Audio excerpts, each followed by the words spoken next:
Finally gonna kick off part number 3 of this MEP 803 Alpha rehab. I've just let this sit around for a while, kind of mulled over what I wanted to do with it, and slowly trickled in some parts and things. If you haven't watched the first 2 videos, just kind of a general thing is I had a cylinder that I did not think was making compression properly and some other minor issues. So I got the proper percent load gauge to go in. It's gonna get installed. And what I decided I'm going to try first, instead of tearing the whole thing down and replacing the rings, is I'm going to just remove the valve covers, make sure the valves look okay, and then pull the injectors and put some ATF and let it soak overnight on the rings, and then reassemble it all and see if that frees it up. That works magic pretty good. This unit right here, 2-cylinder, one that I've had for a very long time, I let sit, and I had a cylinder lose all compression,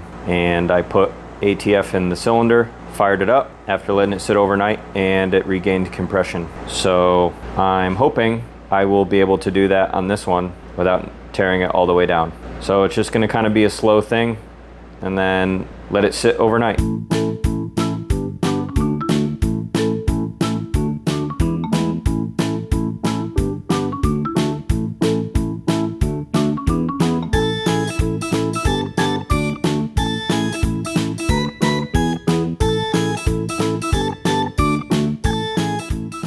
All right, got the valve covers off and the injectors out. One of the injectors was very, very stubborn. The one right here, struggled with it a little bit. I noticed this injector was different. These 3 are Delphi, this one's a Stanodyne. So I'm wondering if this one was changed. Then about a minute after getting this one out of that cylinder, I heard a snap. I'm wondering if those rings expanded or something. Unless it was something else around here that moved and I didn't realize it. But so at risk of being a little more messy than usual, last time I did this, I used a funnel. And then what's hard to see is actually how much you have in the cylinder. And then I overflowed it and made kind of a mess. So I'm just gonna kind of do my best. Of course, this is freaking going terrible already. Didn't even get any in there. This is terrible. This is worse than what I did with the freaking funnel. Man, that one must be really down low.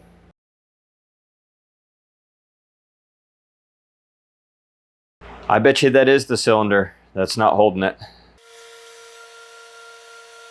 Looks like it finally stopped draining down. Could just be really low, because that one seems to be drinking it too.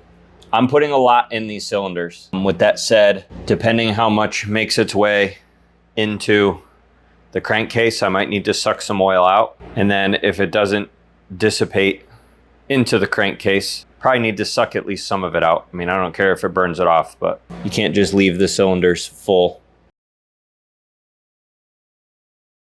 I wanted to get it on each one of these so it was a little above where the injector nozzle goes, so I can see if it seeps down past.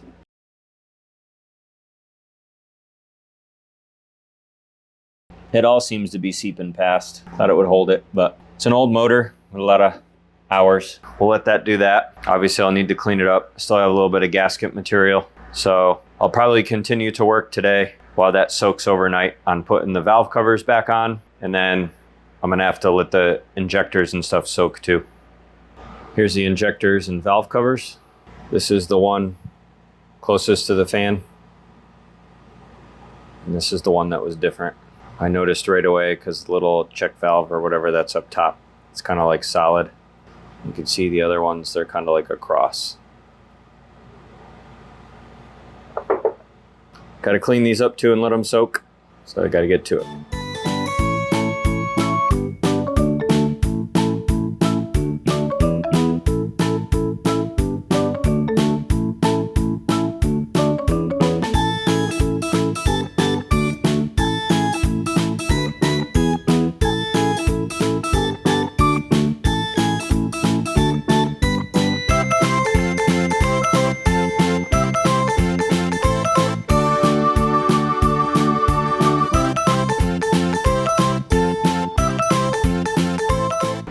All right, that was fun. A couple days later, Everything's back together, not fantastically, mostly just because I want to see if it's going to start again, and I didn't do anything crazy wrong. So muffler's only on. I only put one of these 10mm bolts in. Everything is torqued down, but I didn't do a fancy job securing the fuel return lines like I normally do. They're just kind of on there. Just to go over torque specs quickly, these are all in inch-pounds according to the technical manual. 186 inch-pounds for the Allen screw that holds down the injector. Use the new brass washers. 21 inch-pounds for the nut for the delivery pipe, or whatever you want to call it, fuel delivery pipe to the injector. And then 78 inch-pounds for the nuts securing this. A lot going on in the fast forwards.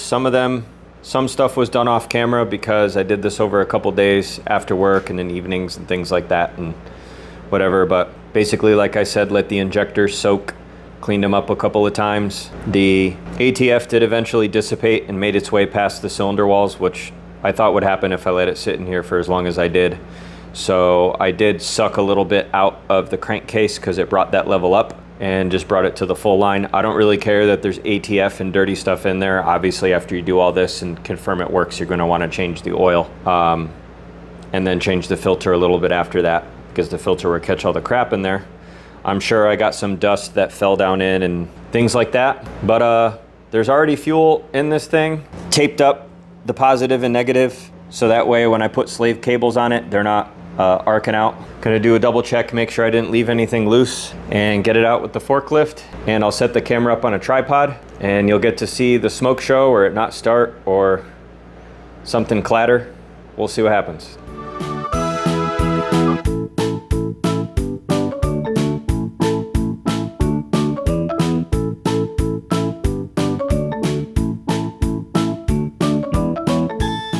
All right, slave cable is hooked up.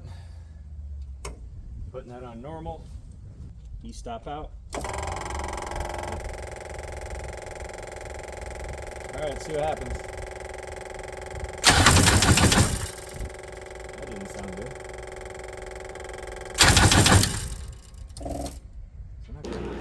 All right, I got it back in the shop, and after spending like 10 minutes with it outside, I think I figured out why it was cranking and just stopping. What I did, I stopped and thought for a minute, and I didn't disassemble anything, so it didn't make any sense why it would be like something would be stuck. And I was careful to obviously not drop anything in some of the small orifices. So my next thought, and I can't believe I didn't think about this, was that even though I saw it dissipate and I did take some out of the crankcase, that there still was a lot of ATF in one or more of the cylinders.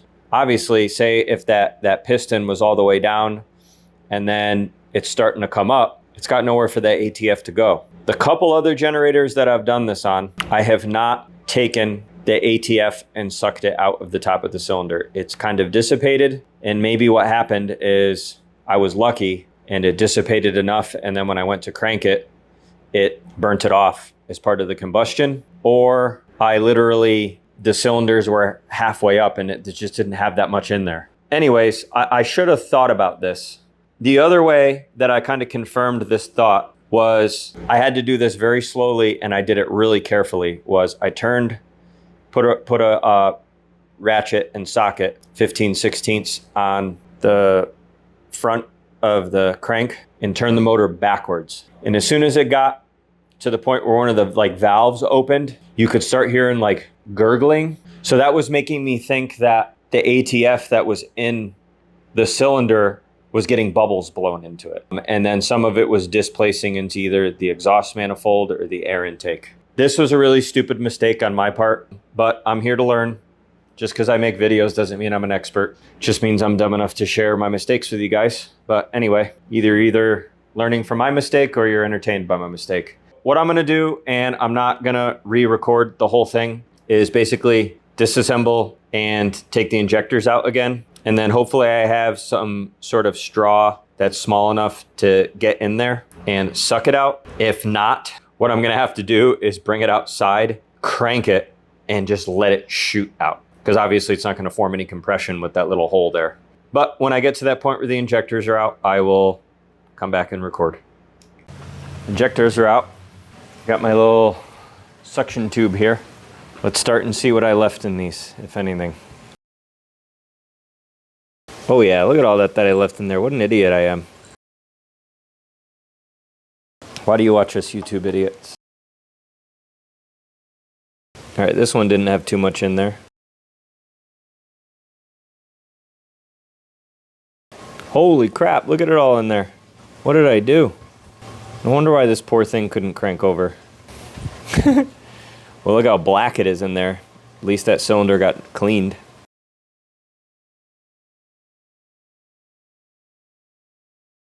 Definitely nowhere near what I had put in there, but hopefully that's what the problem was. I'm gonna go ahead and clean it up a bit and put it back together. No reason to record going through the whole same process again. I'm gonna put another set of brass washers on there because you're not supposed to reuse them. It's raining, but maybe we'll try it again. All right, I don't have my microphone on. I was doing this off camera just to make sure. And two of them, you could probably already see the mess right here. I was just hand turning the motor over. Oh man, there's still some freaking ATF in there. Look at it. As I'm turning it over and it's making the compression stroke.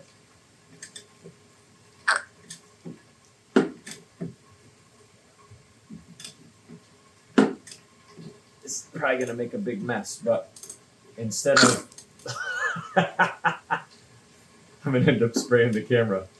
But I figured I would do this just in case I didn't get it all out, and obviously I didn't. Man, I put way too much in here. Or the rings sealed up and did not allow it all to seep by as much as I thought. But anyway, I'm laughing at myself here, but whatever.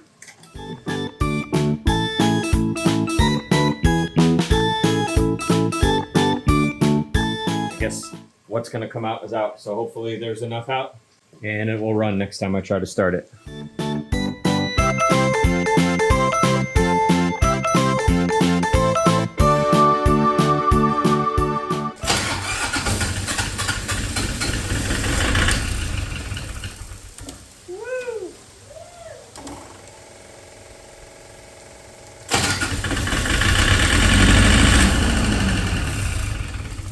I shut it off that time.